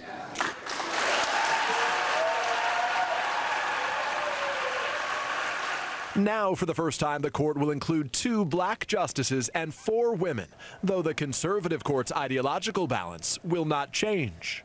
A day like today that is so historic and so important for so many reasons, and I do believe is a very important statement about who we are as a nation. Jackson's confirmation bipartisan, with 3 Senate Republicans joining all 50 Democrats. After 99 votes were cast, a 16-minute delay, lawmakers growing restless, waiting for Republican Rand Paul to arrive late. For President Biden, a legacy-defining achievement that keeps a campaign promise. I'm looking forward to making sure there's a black woman on the Supreme Court to make sure we, in fact, get every representation. Her confirmation following at times contentious hearings, with nearly every Republican voting against her. If you're concerned about someone who uses their position to reinforce a progressive agenda, we should be concerned. Jackson now getting a chance to fulfill that wish she made less than 2 months ago. I can only hope that my life and career, my love of this country and the Constitution, will inspire future generations of Americans. And Peter, I understand the White House has plans to formally celebrate her confirmation. Yeah, that's right. That'll happen here tomorrow, Lester. Her path from judge to justice, though, does not become official until the court's term ends this summer and Justice Stephen Breyer steps down. And moments ago, the president tweeted, "A historic moment for our courts and for our country. Congratulations, Judge Jackson." Lester. Okay, Peter, thanks. Now to new moves against Russia over its invasion of Ukraine. The UN suspending Russia from its Human Rights Council as Ukraine's leaders issue urgent pleas to the U.S. and NATO for more weapons. Richard Engel is there. All that's left of the Russian military around Kyiv are their wrecked vehicles, the damage they caused, and the casualties they inflicted. All Russian forces have pulled back from the capital. And as they receded, life here today returned. People out, listening to music, soldiers taking a break, Ukrainians doing what's been so rare these days, smiling. There was a war, but still there is a life. But in this lull, Ukraine is anxious to strike while its enemy is wounded. Now pleading with the U.S. and NATO allies for more weapons to attack before Russia can regroup. Ukraine's foreign minister put it plainly to NATO officials in Brussels. My agenda for the discussion had only 3 items. It's weapons, weapons, and weapons. And after President Biden announced new sanctions on Russia, Ukraine's President Zelenskyy said the sanctions seem impressive, but it's not enough. The Pentagon, which assesses Ukraine can, quote, absolutely win, according to the spokesman, has promised to send another $100 million of tank-killing rockets and drones. Chairman of the Joint Chiefs, General Milley, today cautioned that pushing Russia out of Ukraine won't be easy or quick. That's going to be very difficult. That's going to be a long slog. This is not an easy fight that they're involved in. Ideally, Putin decides to cease fire, stop his aggression, and there's some sort of diplomatic intervention. But right now, that doesn't look like it's on the horizon, the immediate horizon. A senior U.S. defense official says Russia's defeat around Kyiv has forced Russia to pull out about 30% of its combat power, and Ukraine wants to attack before those troops are sent back into battle. Lester? Richard Engel, thank you. And Ukraine's warning that Russia is stepping up attacks on its food supply and using hunger as a weapon. Gabe Gutierrez has that story. Near her apartment, Nina Tarasova leads us to 3 shallow graves. Neighbors lost. One of them was just 30 years old. Russian troops ravaged her neighborhood outside Kyiv for more than a month. How hard has this been? It was cold, she says, and we had no food. In another suburb, 80-year-old Olga Diomina's top-floor apartment exploded. Russian soldiers broke open doors, choking off her town from food and supplies. What's the hardest part about moving on from this? I have a feeling it's all a bad dream, she says. But the nightmare isn't over. Ukraine's President Zelenskyy is accusing Russia of using hunger as a weapon, reminiscent of Stalin's forced famine during the 1930s. The Ukrainians say the Russians are now blocking food and water from southern cities like Mariupol. In villages outside Hostomel, the Russians went house by house. Did they take your food? They were stealing practically everything, she says, starting with food and ending with even children's toys. It's why organizations like World Central Kitchen are rushing in. So we got some vegetables. Delivering more than 135,000 meals across Ukraine each day. The grocery stores are either, destroyed or there's nothing on the shelves. All the more reason why Nina Tarasova is grateful tonight. Neighbors have brought her some much-needed food. The Russians may have taken much, but among what they left behind is resolve. Ukraine is a major exporter of wheat and corn. The disrupted planting season will not only impact people here, but President Zelensky warns it'll also provoke a food crisis in Africa and Asia. Lester? Okay, Gabe, thank you. Now to our look inside Russia, where President Putin's support among the Russian people is rising sharply. Keir Simmons is there, and I have to remind you, Russia is cracking down on the media, limiting what reporters can say under threat of imprisonment. Inside Russia tonight, President Putin's approval rating is soaring, according to independent polling. In places, Z signs have appeared, supporting Russia's army. When Russian state television shows images of Bucha, the message is that Ukraine's version of events is fake news. We traveled to the town of Krasnogorsk, just outside Moscow. Russian television is beamed into homes built before the Second World War. Everyone we spoke to supports Russia's role in Europe's latest conflict. You support President Putin? Yes, of course we support the president's decision, she says. You can see on television, people are tortured by fascists there. This man claims. We usually survey 1,600. Denis Volkov runs an independent polling company here, which shows President Putin's approval rating has climbed to 83%, and Russians' negative view of America has risen to 72%. This conflict is hardening attitudes here. Yes. Strengthening patriotism. Conflict with the West, negative feelings towards the West. All being strengthened. All being strengthened. 51% of Russians say they are proud of their country, while 31% say they feel anxiety, fear, and even horror. We asked Russia's foreign ministry spokeswoman whether the apparent support in Russia can be sustained. Will the amount of bloodshed in Ukraine ultimately impact Russian public opinion? It's the messages in the media that matter, she told us. The world is being deceived, she says. In our country, people have alternative sources of information. In Western countries, they do not. Tonight, there may be questions over whether Russians feel they can answer pollsters honestly. But President Putin's message is clearly connecting with large numbers of people here. Support that is critical for the Kremlin. Lester? Keir Simmons with The View from Moscow tonight. Thanks. Now to a bizarre case in Washington. Two men accused of impersonating federal agents and duping Secret Service agents. Kristen Welker is following this. Kristen, what do we know? Well, Lester, those two suspects, Arian Taherzadeh and Haider Ali, had their first court appearance today.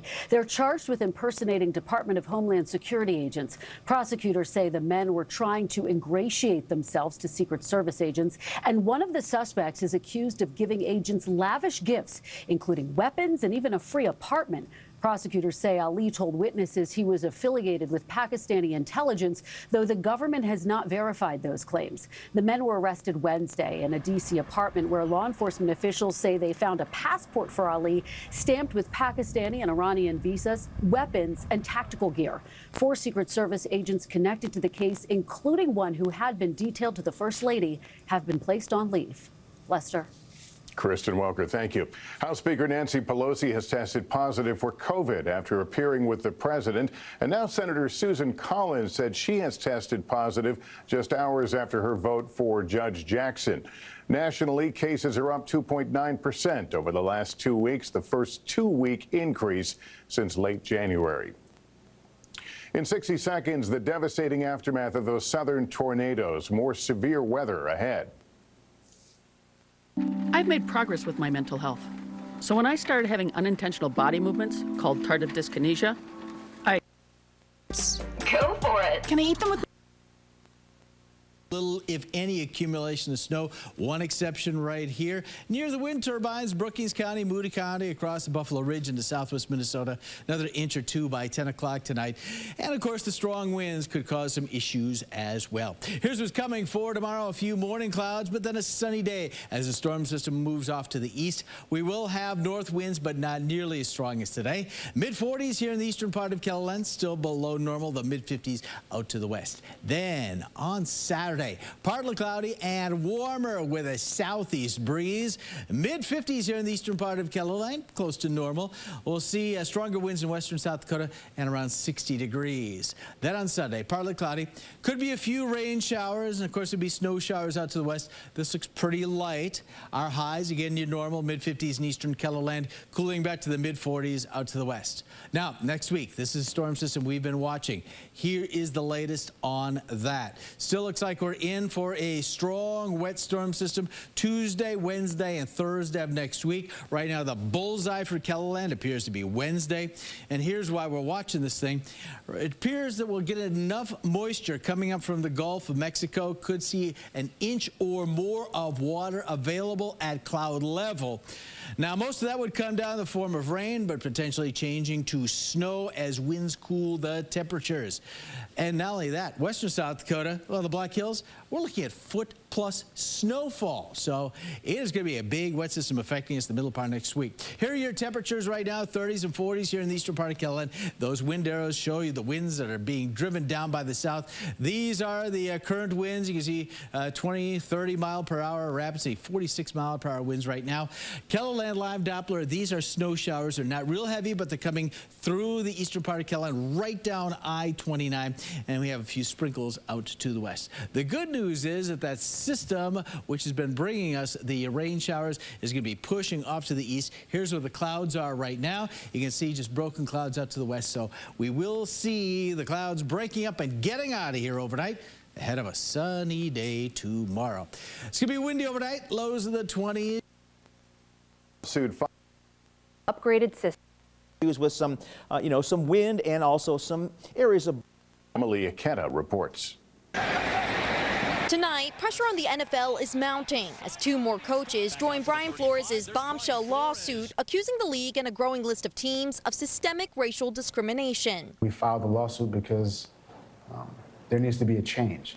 Echoing his concerns, coaches Steve Wilks and Ray Horton. A new 100-page amended complaint claiming Wilks was unfairly and discriminatorily fired after just one season as the Arizona Cardinals head coach, while the general manager stayed on despite making so-called poor personnel decisions. The Cardinals, who went 3-13 under Wilks, called the allegations untrue. Nearly 60% of NFL players are black, but when the lawsuit was filed, just one head coach was.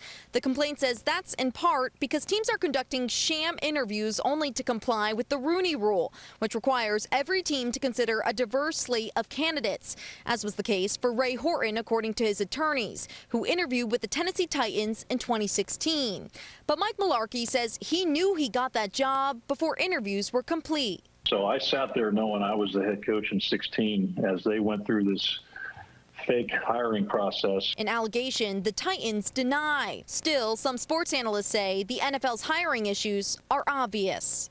If you have a coin and you flip it 500 times and it comes up heads 490 times, there's a problem with the coin. The NFL declined to comment today, but previously said it would fight the suit. Lester? Emily Aketa, thank you. Up next, I talk with a top cop trying to combat a wave of pandemic assistance fraud.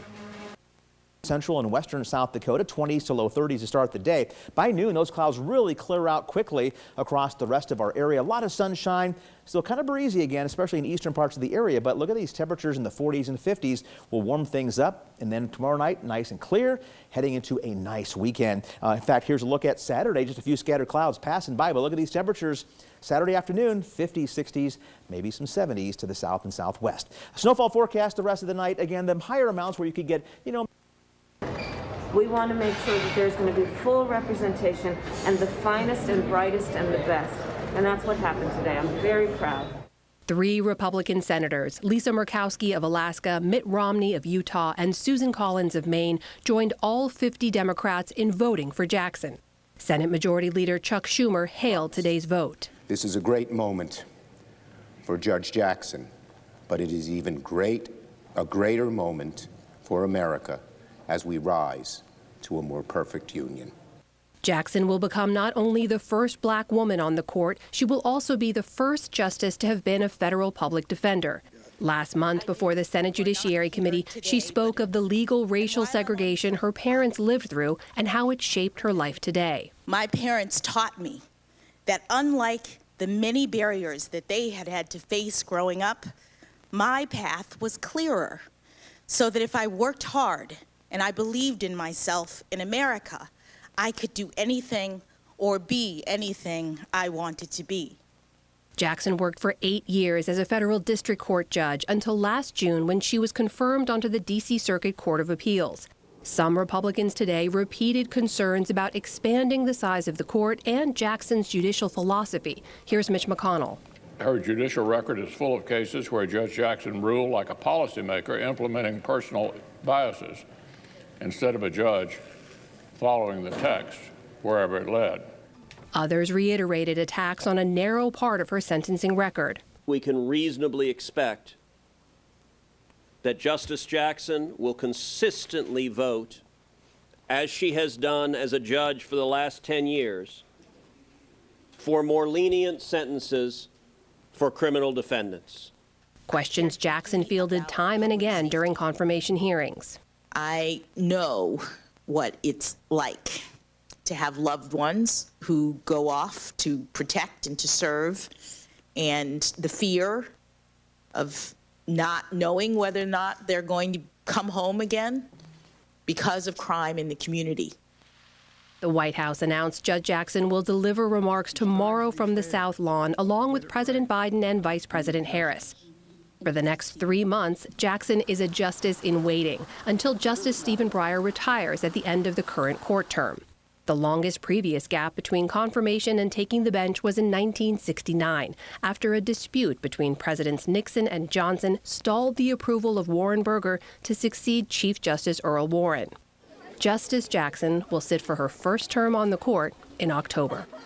For more on this historic Supreme Court confirmation, I'm joined by LaDoris Cordell. In the 1980s, she became the first black woman judge in Northern California. She's since retired from the bench, recently published a memoir titled Her Honor. Judge Cordell, welcome to the NewsHour. Thanks for joining us. Well, it only took 233 years, but here we are.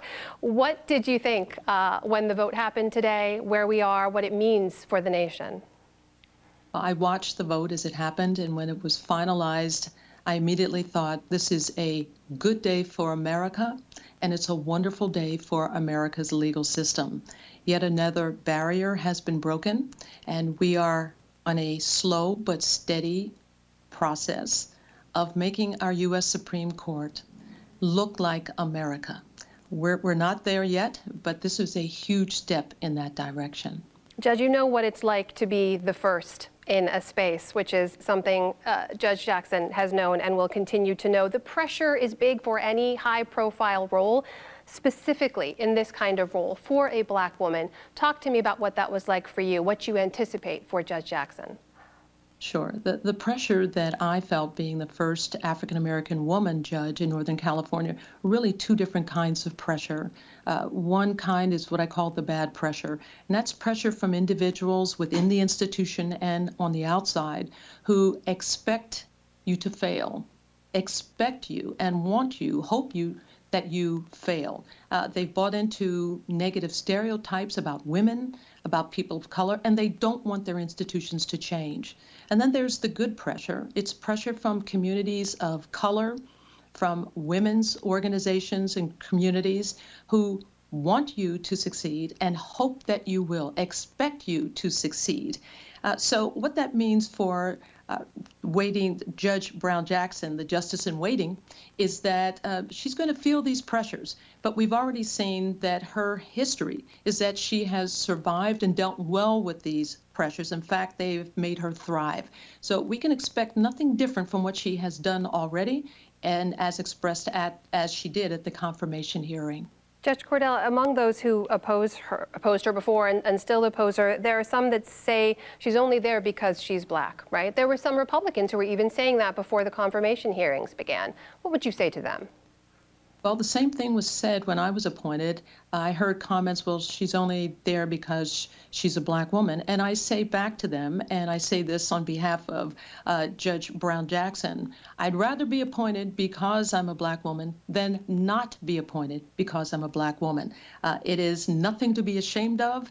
It is a job that we can do and should have been doing. And consider, the U.S. Supreme Court has been a segregated institution for more than 200 years. You look back when Thurgood Marshall came on the bench, and then we look 1981, Sandra Day O'Connor was the first woman on the court.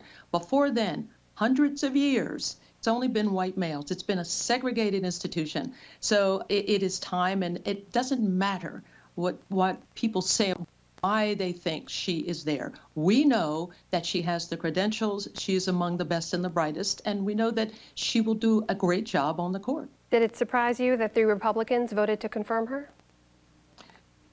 It didn't surprise me. What surprised me was that they are touted as having courage to break ranks and the courage to vote for this candidate, this nominee for the court. This doesn't take courage. This nomination and voting for her was common sense, and if anyone understands the legal system and how important representational diversity is, it doesn't take courage at all. It's common sense. So those who did not vote for her, they expressed themselves quite well with their baseless, race-baiting and insulting comments and questions to her. And I hope we spend very little time on these individuals who are basically very hypocritical and or do not have an understanding of how the legal system works, particularly the criminal legal system. We have less than a minute left, but I have to ask, she could likely be on the bench for decades, right? She's very young. Given the conservative supermajority, though, she's not likely to change the ideological balance, though. So what do you anticipate Justice Jackson's impact on the court will be? Initially, as you stated, she will not be generally probably in the majority. She will be with the liberal wing, which now will be composed of 3 women, 1 African-American, 1 Latina, and a Jewish woman, which I find wonderful in the fact that there is so much diversity there. So she will likely be writing dissents. But I say to people who are discouraged by that, history shows that justices, as long as they're on the court, and they're on a long time, oftentimes those dissenting opinions become majority opinions. So it's that the law evolves, as we know, and I expect her to be a consensus builder, to at least attempt it and make a good faith attempt to do it. And eventually we're going to see things change, as they always do in our legal system. That is retired Judge LaDoris Cordell joining us tonight. Thank you so much for being with us. Thank you so much. It's a good day.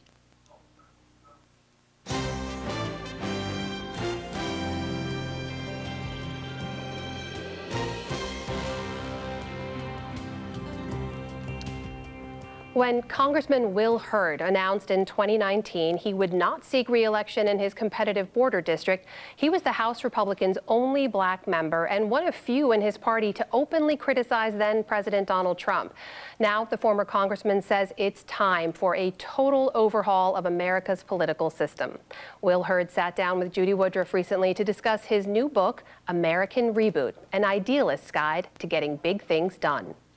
Former Congressman Will Hurd, thank you very much for joining us, and congratulations on the book. There's so much to ask you about, but I do want to start with immigration. On Friday, the Biden administration announced that it's rescinding what's called Title 42. This was the edict that migrants could not apply for legal asylum.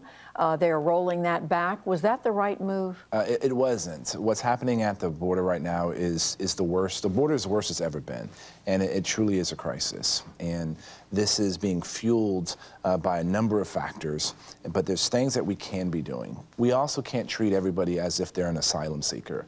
Coming to the United States to seek asylum because you're looking for a better paying job is not a reason to apply for asylum. And so the fact that this started in the last administration and continued under this administration, this is not a best practice. I want to ask you about Ukraine. You're a former CIA officer. So much heartache right now and commentary about what the U.S. and other countries should be doing or not doing. At this point, under this administration, just this year, the United States has spent $14.5 billion to help the Ukrainians through security assistance, humanitarian assistance. What more could the U.S. and American citizens be doing? I think oftentimes we look at top-line numbers, but we need to be looking at the things that we're actually giving.